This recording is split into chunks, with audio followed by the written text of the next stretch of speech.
tous. Alors, j'ai voulu faire cette petite vidéo pour revenir sur un certain nombre déjà de questions qui m'ont été posées pendant le road trip à San Francisco et Los Angeles, mais surtout, d'une certaine manière, de revenir sur les 10 éléments, les 10 choses que vous devez absolument savoir si vous préparez un road trip aux États-Unis. Alors que ce soit sur la côte ouest ou sur la côte est, si vous préparez un road trip aux États-Unis, regardez cette vidéo et je vais vous énumérer les 10 éléments les plus importants dont il faut tenir compte, du moins important au plus important, et comme ça, vous serez préparé et vous pourrez y aller sereinement. Alors, déjà pour commencer, le 10e point qui est extrêmement important dont il faut tenir compte, c'est que forcément, si vous faites un road trip, vous devez avoir un GPS. Ok. La plupart des agences de location de voitures vous proposeront le leur, et d'ailleurs, c'est ce que nous avions fait. Quand on est allé à San Francisco, on devait faire ce road trip que vous retrouverez en vidéo sur ma chaîne jusqu'à Los Angeles. Et donc, on avait pris l'option GPS de l'agence de location de voitures, qui est donc directement intégrée à la console centrale, au système de... Vous avez le système de navigation qui vous permet de renseigner les adresses et d'être beaucoup plus serein. Sauf que on n'était pas très à l'aise avec. Dès le départ, quand on a pris la voiture, j'ai essayé le système de navigation pour lequel on avait payé, mais j'étais pas très à l'aise. Donc finalement, j'ai mis Waze. Et j'étais beaucoup plus à l'aise avec Waze et je l'ai mis en français. J'ai juste dû changer les kilomètres heure en miles par heure. C'était beaucoup plus simple, surtout que tous les panneaux et toutes les indications sur les autoroutes sont en miles par heure. Donc, c'est beaucoup plus simple de mettre ça dans la même unité de mesure. Donc, extrêmement important, le GPS, mais vous n'êtes pas obligé de prendre celui de l'agence de voiture qui vous coûtera plus cher. Vous pouvez prendre Waze, ça fonctionne assez bien. À la limite, ceux qui sont aussi beaucoup plus à l'aise avec Google Maps ou avec plein d'Apple, vous pouvez le prendre aussi, ça fonctionne aussi bien. Mais en tout cas, pour moi, Waze reste le meilleur outil pour cela. Et ça nous a beaucoup aidé à voir les zones où il y avait des bouchons et comment est-ce qu'il fallait les contourner. On te prévient quand il y a des contrôles, des radars de vitesse, etc. Donc pour moi, Waze, c'est l'outil à avoir pour se repérer en termes de navigation aux États-Unis quand on part pour un road trip. Le 9e point qui est extrêmement important à considérer, c'est le stationnement. Alors forcément, aux États-Unis, vous vous en doutez peut-être, le stationnement coûte extrêmement cher selon la ville dans laquelle on est. À San Francisco, par exemple, et je l'ai dit dans la vidéo qui a été faite sur le road trip, à San Francisco, il fallait prévoir en moyenne 40 dollars par jour pour le stationnement. C'était un peu plus élevé à l'hôtel où il facturait 65 dollars, je pense, par jour. Et dans la rue, c'était moins cher, mais beaucoup plus risqué. Donc forcément, vous devez prévoir un budget stationnement si vous avez une voiture, dépendamment de l'état et de la ville dans laquelle vous êtes. Après, l'avantage aussi, c'est que dans les supermarchés et les magasins, généralement, le parking n'est pas payant, il est gratuit. Donc, la plupart du temps, lorsqu'on sortait, qu'on allait dans un supermarché, on allait faire des courses ou on allait faire du shopping, généralement, le parking était gratuit, euh, surtout à Los Angeles. C'est vrai qu'à San Francisco, c'était moins évident. À San Francisco, il fallait payer un peu partout. Mais en tout cas, à Los Angeles, on a été agréablement surpris parce que le parking était gratuit à l'hôtel et il était gratuit partout où on allait. Je ne me rappelle pas avoir payé quelque part pour le stationnement. Donc, il faut quand même se renseigner par rapport à ça et prévoir un budget stationnement qui peut être important dépendamment de la ville dans laquelle vous allez et de la durée de votre séjour. C'est extrêmement important parce que si vous ne prévoyez pas ça, vous pouvez vous retrouver avec une dépense en plus qui pourrait être assez considérable et qui viendrait plomber vos finances alors que vous n'aviez pas prévu ça. Le 8e point qui est aussi important pour moi, c'est la question du petit déjeuner. Alors, ce que je recommande en général aux gens, c'est de ne pas prendre le petit déjeuner à l'hôtel. Bon, je sais, ça peut être beaucoup plus simple. La plupart des gens veulent prendre leur petit déjeuner à l'hôtel et démarrer la journée, aller visiter, aller se balader, prendre la route, faire ce qu'on veut. Mais en fait, je trouve ça dommage de prendre le petit déjeuner à l'hôtel chaque fois parce que je pense que le petit déjeuner est aussi une occasion de, découvrir, un autre endroit. Alors si à l'hôtel, le petit déjeuner devait vous revenir à 15 $ ou 20 $, ben, même en visitant les autres endroits, autant vous pouvez tomber sur des endroits où ça vous coûtera moins cher, autant vous tomberez parfois sur des endroits où ça vous coûtera un peu plus cher. Mais dans les 2 cas, en moyenne, vous pouvez essayer de rester sur votre budget ou sur le budget que vous aviez prévu, en tout cas si vous aviez pris le petit déjeuner à l'hôtel.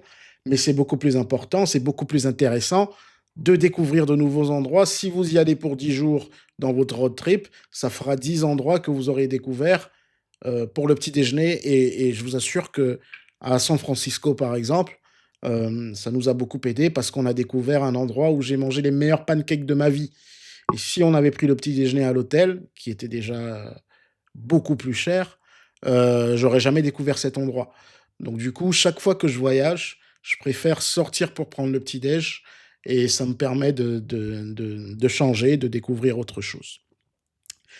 Le septième point qui est extrêmement important aussi à considérer, c'est qu'en amont de votre voyage, vous devez identifier les points d'intérêt et planifier vos déplacements. C'est extrêmement important parce que sinon, vous vous retrouverez à faire, les allers-retours entre le nord et le sud de la ville et parfois vous êtes sur des villes qui sont hyper grandes. Je vous prends l'exemple de Los Angeles, par exemple. On était logés pas loin de la plage, donc à Huntington Beach et chaque fois qu'on devait remonter vers Hollywood, par exemple, on avait pour 1 heure et demie de route avec les embouteillages et parfois un peu plus. Donc et un jour, on est resté 2 heures et demie, voire 3 heures, dont les bouchons parce que c'était bouché de partout et la ville, elle est immense, elle est gigantesque. Donc c'est extrêmement important d'identifier les points d'intérêt comme nous, on l'a fait, par exemple, le jour où on allait visiter Hollywood Boulevard, on en a profité pour visiter Beverly Hills et on a aussi visité, comment ça s'appelle? Le signe Hollywood là et la zone, Melrose machin. En tout cas, tout ce qui se trouvait dans les parages, on en a profité et quand on avait des visites à faire dans le sud, par exemple, tous les points d'intérêt qui étaient dans le sud, on les avait déjà identifiés, donc ça nous a permis d'optimiser un peu nos trajets. Donc c'est extrêmement important quand vous faites un road trip de pouvoir, identifier les points d'intérêt et planifier les déplacements et pas forcément y aller de façon, improvisée, spontanée parce que parfois, vous voudriez visiter un endroit qui se trouvera à 50 kilomètres en sachant que vous y étiez, déjà il y a quelques heures ou la veille. C'est un peu dommage de devoir chaque fois, se taper de très longs trajets, parfois pour une petite visite. Donc si vous optimisez vos déplacements, c'est extrêmement important. Identifiez les points d'intérêt qui sont les plus importants pour vous et planifiez vos déplacements. Le sixième, e le 6 point extrêmement important à considérer, c'est, par rapport à vos itinéraires de voyage. Ce que je recommande, c'est de ne pas faire plus de 3 heures, voire 4 heures max si vous êtes deux personnes à conduire par jour. Hem, alors certains diront que c'est trop peu parce que je connais plein de gens et d'ailleurs moi aussi je le faisais. Il y a des jours où, il y a quelques années, je me permettais de faire 6 heures, 7 heures de route au volant, assez facilement et sans aucun souci. Mais ce que je recommande, c'est vraiment lorsque vous planifiez vos trajets, limitez-vous à 3 ou 4 heures max, grand max, par jour. Au-delà de cela, si le trajet que vous devez faire demande plus de 4 heures, faites une pause dans une ville, OK? Surtout aux États-Unis, il y a beaucoup de petites villes entre les grandes villes, vous avez plein de petites villes où il y a plein de choses sympas à découvrir. C'est aussi ça le plaisir dans un road trip, c'est de pouvoir marquer des pauses et découvrir et visiter. Quand on a fait le road trip à San Francisco pour Los Angeles, on a découvert la ville de Monterrey dans laquelle on a dormi dans une espèce de chalet qui était exceptionnel et qui coûtait pas si cher que ça. Quand on s'est arrêté à Santa Barbara, pareil, c'est juste parce qu'on pouvait pas faire Monterrey jusqu'à Los Angeles d'un trait. On a préféré faire cet arrêt à Santa Barbara et ça nous a permis de découvrir une nouvelle ville où il y avait plein de choses sympas à découvrir. C'était une petite ville espagnole sur la côte ouest des États-Unis et c'était assez sympa. On a fait du shopping, on a bien mangé, on a découvert des choses et tout.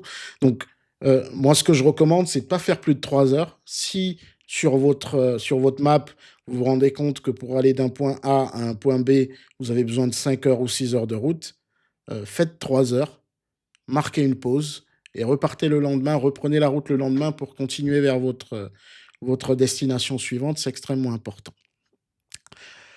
Le cinquième point, qui est très important à considérer et à partir de là justement, les éléments que je vais citer sont extrêmement importants, c'est, la caution pour la voiture. Alors, c'est vrai que beaucoup de gens se posent la question par rapport aux cartes de débit, cartes de crédit, comment ça fonctionne et tout. Bon, c'est vrai, certaines agences de location de voitures n'acceptent, que les cartes de crédit. Parce que le concept de carte de crédit aux États-Unis, c'est vraiment des cartes, qui vous permettent de payer à crédit d'une certaine manière. C'est différent d'une carte de débit qui débite directement ce que vous avez sur votre compte. Donc certaines agences de location de voitures, certains loueurs, n'acceptent que des cartes de crédit.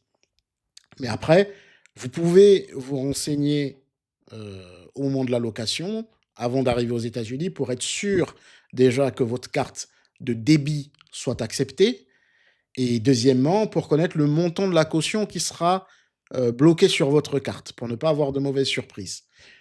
Heu, en ce qui nous concerne, on était passé par Sixt, OK et dès le départ, ils nous ont dit qu'ils accepteraient nos cartes de débit, puisqu'on n'avait pas de carte de crédit, et ils nous ont dit que la caution serait de 200 dollars.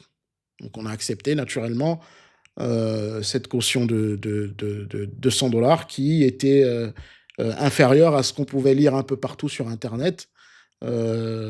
Parfois, c'était des montants qui étaient, astronomiques. Mais là, en tout cas, pour le coup, on était sur 200 dollars et quand on est arrivé sur place, on n'a pas eu de mauvaise surprise. D'ailleurs, pour récupérer la voiture, tout s'est passé en quelques minutes. Ça nous a pris 5 minutes de récupérer le véhicule, faire le hold pour la caution et tout. Ça a été très simple. La dame au comptoir était très sympa à l'aéroport de San Francisco et voilà. Donc c'était effectivement 200 dollars, mais il faut toujours s'en assurer avant pour pas avoir de mauvaises surprises.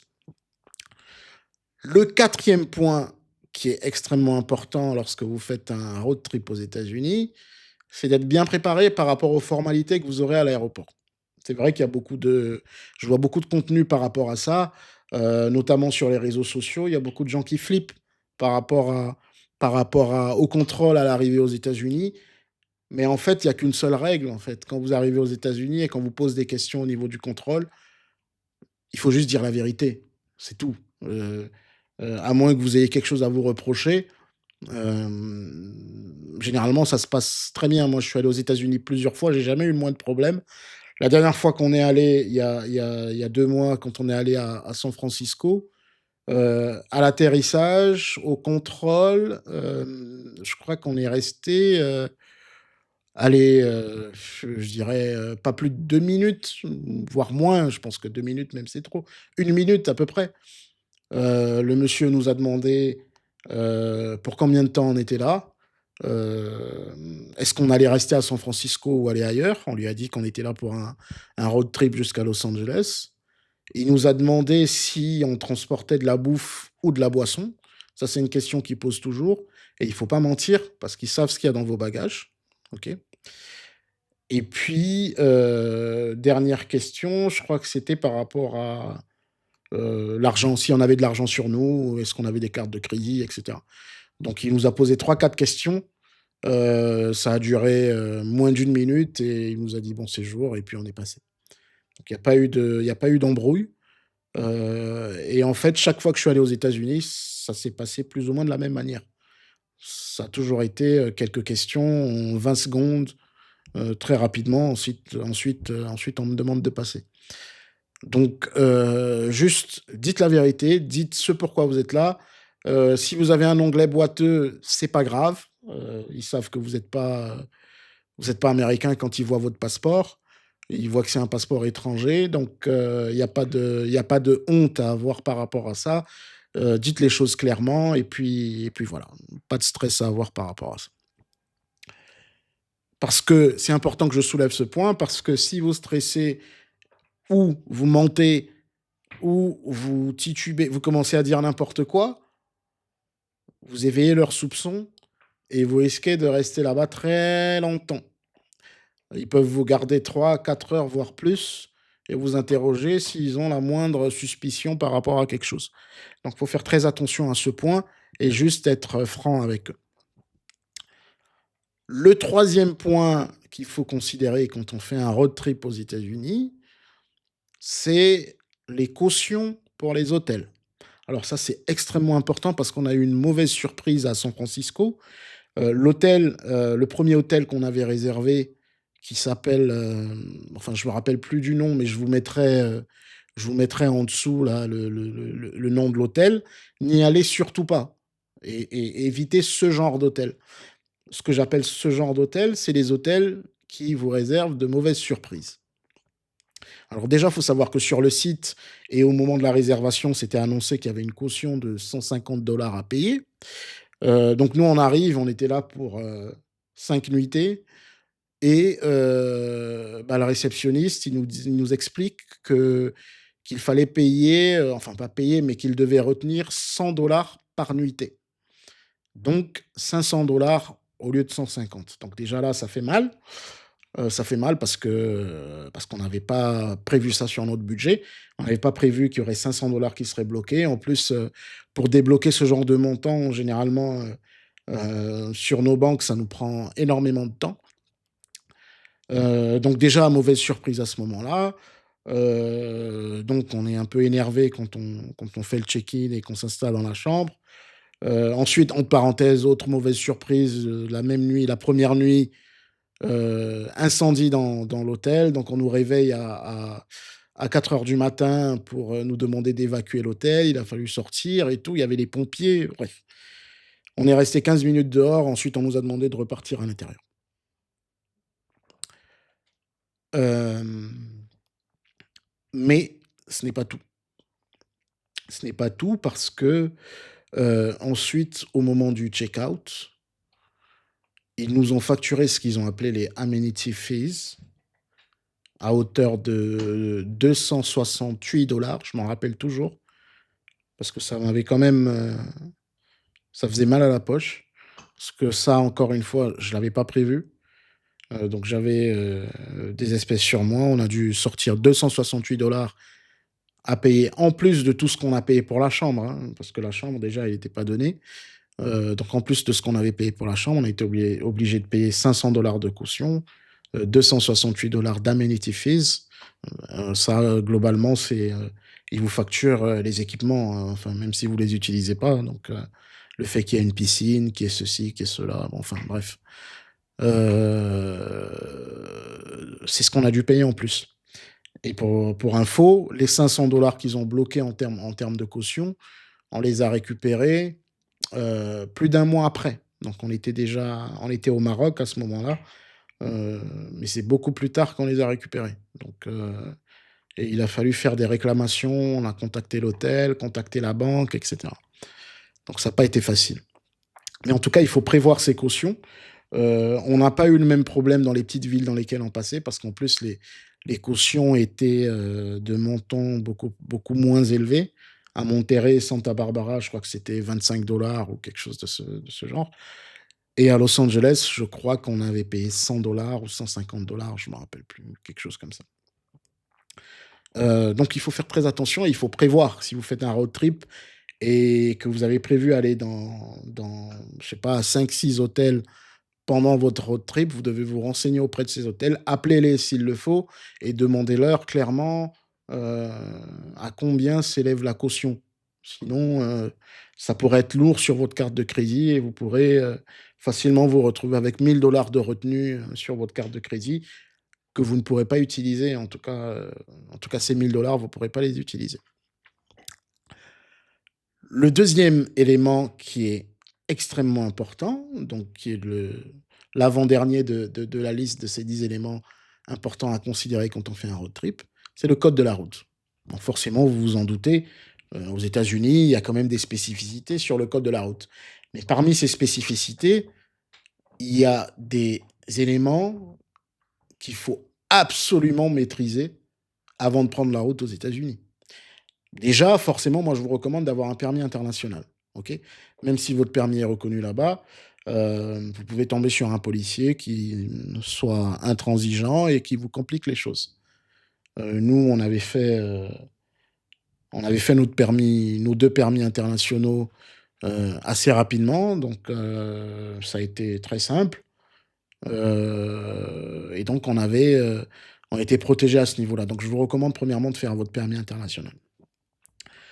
Deuxièmement, vous remarquerez que sur les autoroutes aux États-Unis, personne ne respecte les vitesses qui sont marquées sur les panneaux. Ne faites pas la même chose. Juste respectez les limitations, ça vaut mieux. Vous éviterez les problèmes si vous êtes si vous êtes réglo. Après, dans la ville, il y a deux éléments qui sont importants. C'est les stops. Faites très attention aux stops. Et aux États-Unis, généralement, quand vous arrivez à un carrefour où il y a 4 stops, avec 4 voies qui se rencontrent, c'est par ordre d'arrivée, en fait. Il y a pas d'histoire de priorité à droite. Ça n'existe pas aux États-Unis, la priorité à droite. C'est par ordre d'arrivée. Vous arrivez à un stop, le premier qui arrive, il passera. Donc, c'est en fonction de. Généralement, les gens sont de bonne foi et les gens respectent cette règle-là. Donc, il n'y a pas de priorité à droite ou à gauche ou quoi que ce soit. C'est vraiment le premier arrivé, il passe. Mais il faut marquer le stop. De la même manière, parfois vous verrez sur certaines intersections, c'est écrit right must turn ou quelque chose de ce genre.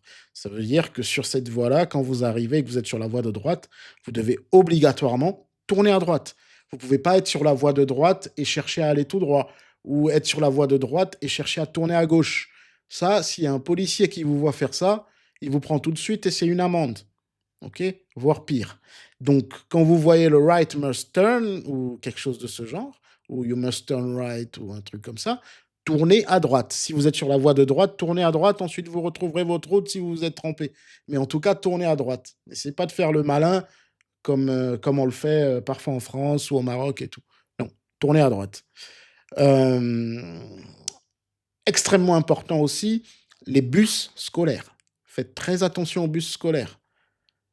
Quand vous voyez un bus scolaire qui s'arrête, vous vous arrêtez. Vous ne pouvez pas avancer. Et vous verrez que les voitures s'arrêteront dans les deux sens. Même les voitures qui viennent du sens opposé s'arrêteront parce qu'il y a un bus scolaire qui est en train de débarquer des écoliers. Vous n'avez pas le droit de continuer à ce moment-là. Vous devez vous arrêter. Et ça, c'est extrêmement important aux États-Unis. OK. Dernier élément, sur les autoroutes, que ce soit des freeways ou des highways, vous verrez soit des voies de gauche qui sont réservées aux voitures, qui vont vite et qui veulent éviter les embouteillages. Pour ça, il faut payer un pass qui s'appelle le fast quelque chose. OK, vous le trouverez chez Costco. Et donc ça, c'est une voie qui est réservée à ces gens-là, qui ont payé ce pass. Si vous n'avez pas le pass, n'allez pas dessus. Sinon, vous aurez des problèmes. OK? Vous aurez une amende à payer, et ça pourrait vous créer des problèmes avec l'agence de location de voitures. Deuxièmement, en dehors de ces voies fast, vous avez parfois des voies qu'on appelle les voies carpool. Qu'est-ce que c'est les voies carpool? C'est pour les véhicules qui contiennent 2 personnes ou plus. OK? Ça peut être très pratique quand il y a des embouteillages, parce que vous avez tous les chauffeurs qui sont solitaires, qui sont, dans les bouchons et vous avez la voie de gauche à l'extrême qui est réservée, aux carpool et donc vous pouvez prendre cette voie si vous êtes 2 ou plus. Donc ça, c'est assez pratique. Donc en gros, ce sont ces éléments qu'il faut retenir par rapport au code de la route. Dernier élément, et donc qui est le numéro un sur ma liste, qui est extrêmement important quand vous allez aux États-Unis pour un road trip, c'est les assurances pour votre voiture et les options que vous propose l'agence de location de voiture. C'est extrêmement important parce que vous ne savez pas ce qui peut se passer aux États-Unis. Ne soyez pas radin, OK? Sur cet aspect-là, je vous le conseille. Ne soyez pas radin. Je vous déconseille de chercher absolument l'option la moins chère. Vous savez pas ce qui peut se passer aux États-Unis. Je vais être très franc avec vous. Nous avions une assurance voiture que nous avions donc contractée chez Sixt, qui nous coûtait à peu près, bon, je me rappelle plus trop, mais en gros, sur tous les 10 jours de location, je crois qu'on avait dû payer à peu près 150 euros, je pense, pour l'assurance. Mais c'était vraiment l'assurance la plus complète possible, c'est-à-dire qu'elle couvrait tout. Et pourquoi on l'avait prise? C'est parce que je me disais: «Quel que soit ce qui se passe, je veux qu'on soit couvert». Parce que quand vous faites un road trip, il y a 1 milliard de choses qui peuvent vous arriver. Je sais pas, il y a un bison qui peut vous rentrer dedans, quand vous traversez une route, déserte. Je sais pas, vous pouvez vous garer à San Francisco ou je ne sais où et le lendemain matin, vous trouvez votre voiture, il y a plus de pneus. Je sais pas, on peut vous péter un rétroviseur. Un accident, ça peut arriver, vous pouvez vous faire agresser, je sais pas. Il y a plein de choses qui peuvent arriver, mais je veux pas me retrouver à devoir payer un véhicule, quoi. Je veux pas me retrouver à devoir payer un montant de je sais pas 5 000 $ parce qu'on m'a pété le pare-brise. Non, je veux être tranquille. Pour 100 $ ou 150 $ de plus, je vous jure que ça vaut le coup. Heu dans votre road trip, vous serez serein et en plus, vous êtes couvert par 1 milliard de choses. En cas de crevaison, ils vous envoient une équipe qui vient vous aider. On peut vous donner une voiture de remplacement et cetera. En tout cas, vous avez plein de choses qui sont couvertes et c'est extrêmement important et d'ailleurs, au-delà de ces couvertures, il y avait une option aussi que j'avais activée qui était, différente de l'assurance. C'était pour le plein. Donc j'avais activé l'option plein, en fait, qui demandait qu'on paye, 100 $ supplémentaires pour avoir le droit de remettre la voiture, le réservoir vide. Bah, c'est vrai qu'au départ, on n'avait pas prévu ça. On se disait: «C'est pas grave, on prend pas ça et au moment de rendre la voiture, on fera le plein et tout». Mais à la dernière minute, pendant qu'on récupérait la voiture, j'ai demandé qu'on prenne cette option et j'ai donné 100 $ en plus pour qu'on prenne cette option et au final, ça nous a beaucoup aidé. Parce qu'au final, le jour où on devait partir, on s'est retrouvé à être très en retard, OK? Et on a dû prendre la route rapidement pour aller à l'aéroport. On était en retard et heureusement qu'on avait pris cette option parce qu'on n'aurait pas eu le temps de s'arrêter pour faire le plein. Surtout que sur la route, je n'ai vu aucune station.